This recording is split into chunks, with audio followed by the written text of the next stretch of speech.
안녕하세요. 사주맹리 이야기의 두함 선생입니다. 자, 오늘은 부자 사주 시리즈 중에서 대운을 적용해서 한번 보도록 하겠습니다. 자, 우리가 정주행이나 이병철처럼 사주가 아주 좋아가지고 뭐 운이 좋으나 안 좋으나 항상 돈을 벌 수 있다면 뭐 무슨 걱정이 있겠습니까? 근데 우리는 그렇지 않죠. 보통 사람들은 운이 안 좋을 때, 그다음에 운이 좋을 때, 흥하고 망하는 것들이 어찌 보면 좀 극명하게 드러나기 시작합니다. 그러니까 운이 좋을 때는 우리가 돈을 확 벌기도 하고, 운이 안 좋을 때는 더 확 망하기도 하는 거죠.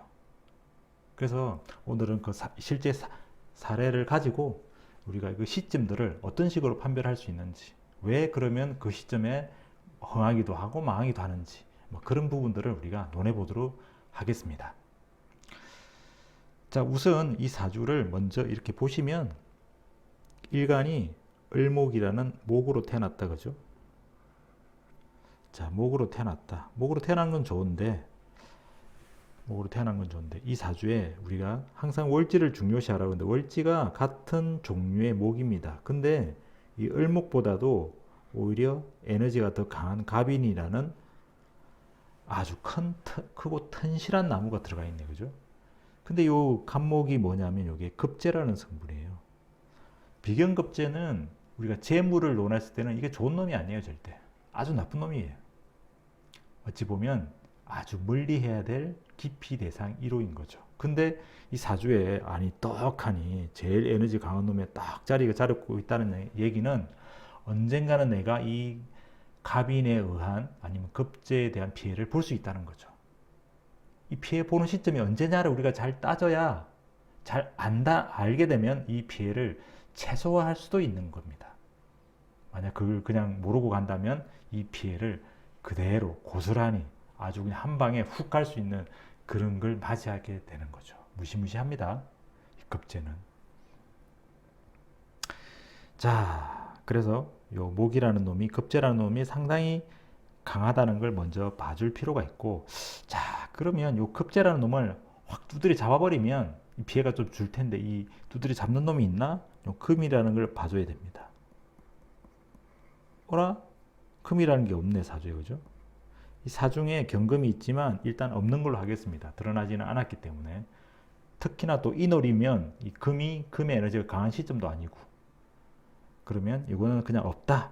그러면 목을 제어할 놈의 우리가 재물을 지키는 놈, 관성이라는 놈은 사주에 없구나, 부족하구나, 이렇게 보시면 되고, 자, 그 다음에 그 피해를 줄일 수 있는 게 화라는 게 이 피해를 좀 줄일 수 있게 됩니다. 이게 목생화 했던 걸 화생토 하면서 요 재물을 직접적으로 타격 빼앗아가는 게 아니라 요 목이라는 에너지가 화를 생해주고, 화는 또 토를 생해주면 요 토가 재물에 해당하는 거니까 재물이 불어날 수 있겠구나, 요 구조. 근데 화가 여기 있네요, 다행스럽게. 화가 요 지지에 사화라는 게 두 개가 존재를 한다. 그럼 요거는 좀 다행스러운 겁니다. 비록 금은 없지만. 자, 그 다음에 여기까지 일단 보시고, 자, 그 다음에 우리가 돈을 번다는 건 어찌됐든 대운에서 이 재물이라는 게 언제 오는지 한번 보겠습니다. 이분이 30대부터 사업을 하셨으니까 이때부터 보시면 될 거예요. 술토대운, 기토대운, 무토대운이다. 일단 제일 안 좋은 목이라는 대운은 대운에서는 오지 않았으니까 이건 이제 신경 안 써도 되겠네, 그죠?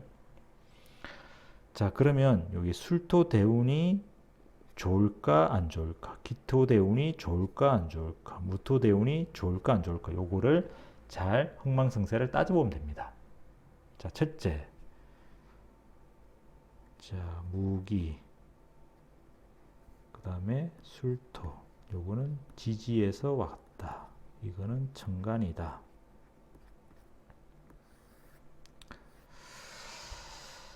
자, 이제 그러면 요 술일 때에 이 나쁜 놈이 문제가 될지, 요 무토와 기토가 올 때 이 갑인이란 나쁜 놈이 문제가 될지, 어느 거에서 더 문제가 생길지를 판단해 보시면 됩니다. 자, 지지에서 우선 볼까요? 지지에서 볼게요. 지지에서 보면 요게 술토가 대운에서 오게 되면 지지에 대입을 시켜보면 이 목이라는 게 토를 뺏어가려고 탁 하다 보니까 요게 화가 탁 양쪽이 자리 잡고 있죠. 그리고 지지에 또 토도 있고.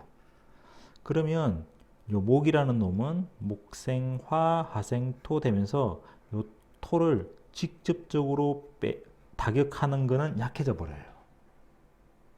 요 화가 없었으면 요 술토에도 깨졌겠지만 이 술 대운에 이 사주 자체의 어떤 화의 에너지를 갖고 있기 때문에 목생화 화생토 되면서 피해가 없어지고 오히려 이때는 성공을 했습니다.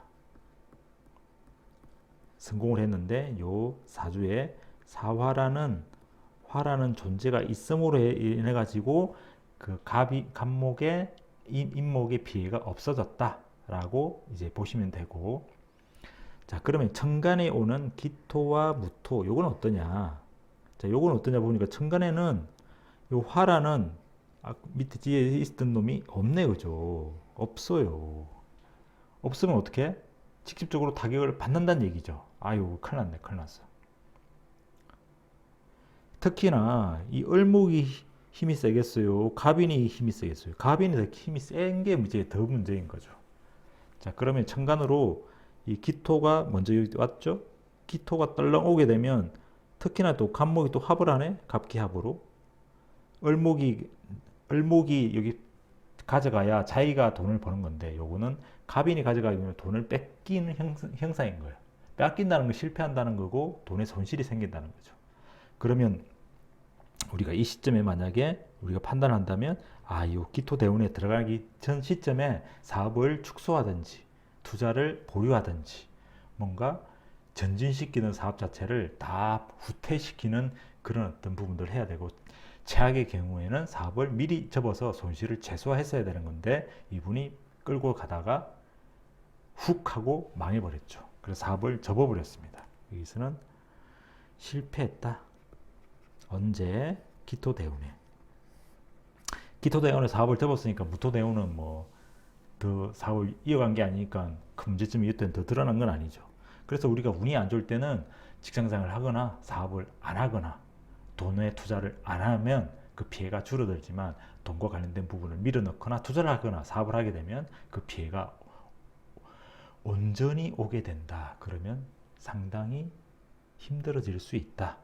이렇게 보셔야 되는 거예요. 그래서 우리가 일반 보통의 사주들은 우리가 운이 좀 좋을 때 올 수도 있고 좋을 때도 있고 안 좋을 때도 있는 거예요. 그거를 잘 구분해서 판별해 보는 게 상당히 중요한 겁니다. 그죠?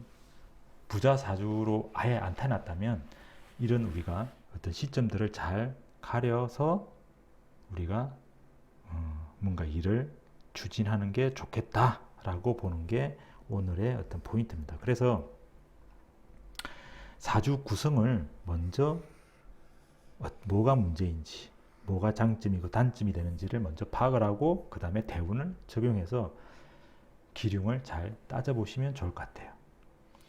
자, 오늘은 실제적인 부자, 아주 큰 부자는 아니지만 그 어떤 주의해야 될 시점들을 대운을 적용해서 한번 알아보는 시간을 가졌고요. 다음에도 더 좋은 영상으로 또 여러분들을 또 찾아뵙는 시간을 가지도록 하겠습니다. 자, 오늘 영상이 도움이 되셨다면 좋아요와 구독 부탁드리겠습니다. 또 다음 영상에 찾아뵙도록 하겠습니다.